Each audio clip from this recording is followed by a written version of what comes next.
ಸಮೀಕ್ಷೆಗಳೆಲ್ಲ ಸುಳ್ಳಾಗ್ಬಿಡುತ್ತೆ ಅಂತ ನಾನು ಮೊದಲೇ ಹೇಳಿದ್ದಿದ್ದು ನಿಜ. ಏನು ಸುಳ್ಳಿಲ್ಲ ಇದು. ಈ ಸಮೀಕ್ಷೆ ನಾನು ನಂಬಲ್ಲ, ಎಕ್ಸಿಟ್ ಪೋಲ್ ನಾನು ನಂಬಲ್ಲ, ಪ್ರೀ ಪೋಲ್ ನಾನು ನಂಬಲ್ಲ. ನಮ್ಮ ಗ್ಯಾರಂಟಿ ಯೋಜನೆಗಳು ಕೈ ಹಿಡಿದಿವೆ. ನಮಗೆ ಚುನಾವಣೆ ಗೆಲುವಿನ ಬಗ್ಗೆ DCM ಶಿವಕುಮಾರ್ ಸಂತಸ ವ್ಯಕ್ತಪಡಿಸಿದ್ದಾರೆ. ನಮ್ಮ ಗೆಲುವಿಗೆ ಕಾಂಗ್ರೆಸ್ ಶಾಸಕರು ಕಾರ್ಯಕರ್ತರೇ ಕಾರಣ. ನಾವು ಇದೇ ರೀತಿ ಅಭಿವೃದ್ಧಿಯನ್ನು ಮುಂದುವರಿಸ್ತೀವಿ. ಯಾರು ಏನು ಬೇಕಾದರೂ ಮಾತಾಡಲಿ, ಟೀಕೆ ಮಾಡಿಕೊಳ್ಳಿ, ಬೈಲಿ, ಹೇಳಬಾರದು ಹೇಳಲಿ, ಅನ್ನಬಾರದು ಅನ್ನಲಿ, ಸುಳ್ಳು ಪಳ್ಳುಗಳಿಂದ ಹೇಳ್ಕೊಂಡು ಕಾಲ ಕಳೀಲಿ, ಇಲ್ದಿರೋ ವಿಚಾರಗಳಿಗೆ ನಮಗೆ ಕೆಡ್ಡ ತೋಡಲಿ, ನಾವು ಮಾತ್ರ ಕೆಲಸ ಮಾಡ್ಕೊಂಡು ಹೋಗ್ತಾ ಇರ್ತೀವಿ. ಟೀಕೆಗಳು ಸತ್ತು ಹೋಗ್ತವೆ. ಟೀಕೆಗಳು ಹೇಳಿ ಹೇಳಿ ಹೇಳಿ ಸತ್ತೋಗ್ತವೆ. ಅವೆಲ್ಲವೂ ಕೂಡ ಕೆಲಸ ಮಾತ್ರ ಉಳಿಯುತ್ತವೆ ಎಂಬುದು ಸಾಬೀತಾಗಿದೆ. ಚುನಾವಣಾ ರಿಸಲ್ಟ್ಗೆ ಪ್ರತಿಪಕ್ಷ ನಾಯಕ ಇನ್ನೊಂದು ಕಡೆ ಅಶೋಕ್ ಪ್ರತಿಕ್ರಿಯೆ ಕೂಡ ಕೊಟ್ಟಿದ್ದಾರೆ. ಉಪಚುನಾವಣೆಯಲ್ಲಿ ಜನರ ತೀರ್ಪಿಗೆ ನಾವು ತಲೆಬಾಗ್ತೇವೆ. ಗೆಲ್ಲೋಕೆ ಒಂದು ಕಾರಣ ಇದ್ದರೆ ಸೋಲೋಕ್ಕೂ ಒಂದು ಕಾರಣ ಇರುತ್ತಲ್ಲ.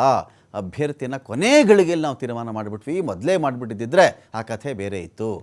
ಪಾಪ ರೀ, ನಿಖಿಲ್ ಕುಮಾರಸ್ವಾಮಿಗೆ ಅದೃಷ್ಟ ಇಲ್ಲ ಅಂತ ಅನಿಸುತ್ತೆ. ಕಾಂಗ್ರೆಸ್ ಹಣದ ಹೊಳೆ ಹರಿಸ್ಬಿಟ್ಟಿದೆ ಅಂಥೇಳಿ ಅಶೋಕ್ ಅವರು ಮಾತಾಡಿದ್ದಾರೆ.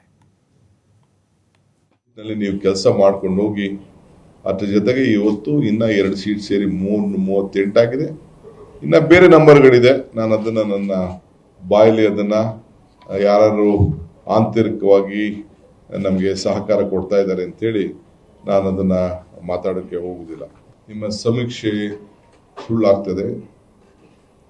ಚುನಾವಣೆ ಸಮೀಕ್ಷೆಗಳ ಬಗ್ಗೆ ನನಗೆ ನಂಬಿಕೆ ಇಲ್ಲ.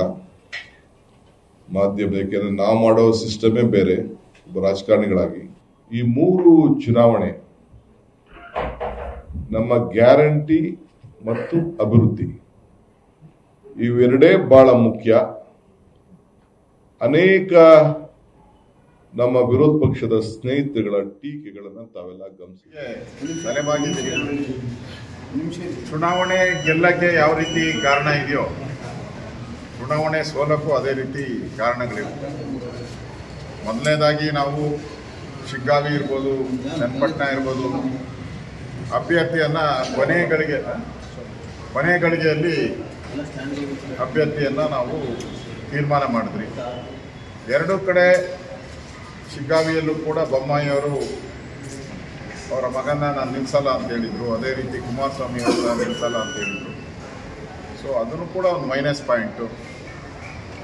ಇನ್ನು ಸಂಡೂರಲ್ಲಿ ನಾವೊಂದು ಪ್ರಯತ್ನ ಮಾಡಿದ್ರಿ, ಆದರೂ ಒಳ್ಳೆಯ ಫೈಟನ್ನು ಸಂಡೂರು ನಮ್ಮ ಹನುಮಂತು ಒಳ್ಳೆಯ ಫೈಟನ್ನು ಕೊಟ್ಟಿದ್ದಾರೆ.